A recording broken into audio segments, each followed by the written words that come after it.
Aviez-vous remarqué que de plus en plus d'hommes semblent avoir perdu leur pomme d'Adam?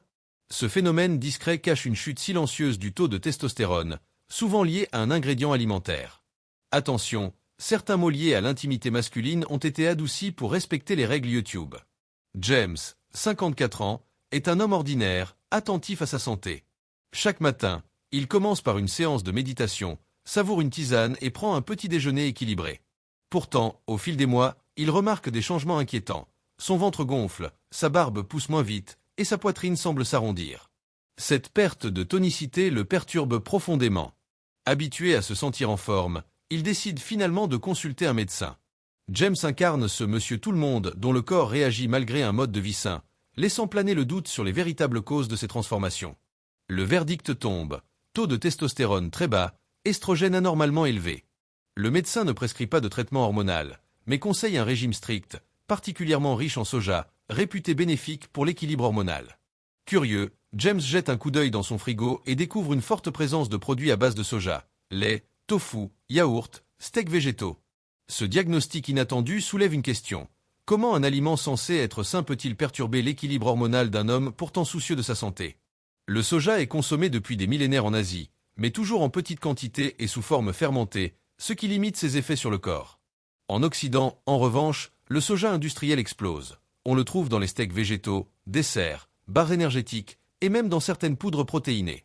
Cette prolifération fait grimper la consommation d'isoflavones, des composés actifs du soja, bien au-delà des doses traditionnelles. En Asie, on consomme environ 6 à 10 mg d'isoflavones par jour, alors qu'en Occident, ce chiffre peut atteindre 40 à 80 mg. Cette surcharge peut perturber les repères hormonaux du corps, contribuant à un déséquilibre qui passe souvent inaperçu. James se lance dans ses propres recherches pour comprendre ce qui lui arrive. Il découvre que la plupart des études sur le soja portent sur des femmes ménopausées ou des animaux, comme les rats. Il n'existe pas encore d'études claires sur les hommes occidentaux qui consomment du soja quotidiennement.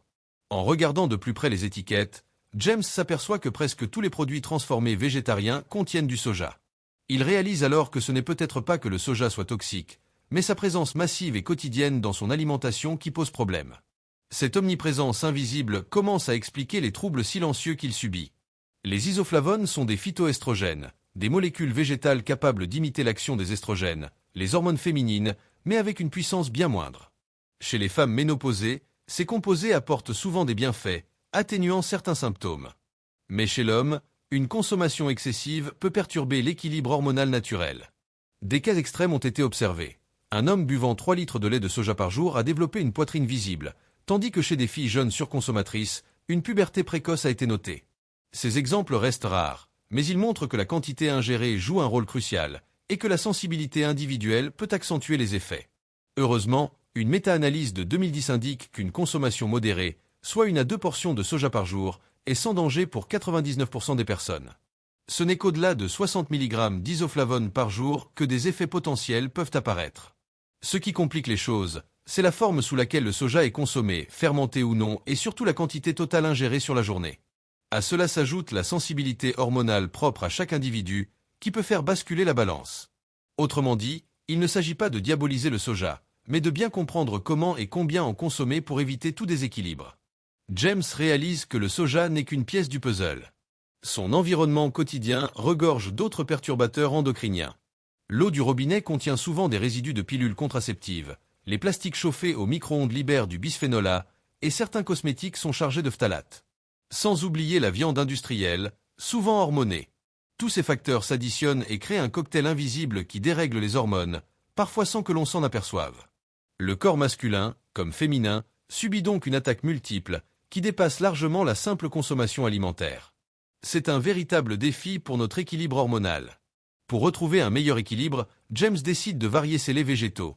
Avoine, noix, amandes, coco remplacent progressivement le soja. Il réduit sa consommation de soja sans l'éliminer complètement, privilégiant les formes fermentées quand il en consomme. En quelques semaines, il constate un retour à la normale, avec une amélioration de son tonus général. Le message est clair, pas besoin de bannir le soja, mais apprendre à le doser intelligemment et à diversifier son alimentation pour préserver sa santé hormonale. En résumé, pas besoin de paniquer, mais il faut être conscient de ce que l'on consomme. Le soja n'est pas le diable, mais sa surprésence dans notre alimentation occidentale peut poser problème. Alors, Regardez-vous dans le miroir. Vous voyez toujours votre pomme d'Adam? Si vous avez un doute, observez, testez et ajustez votre consommation. Et surtout, dites-moi en commentaire ce que vous en pensez.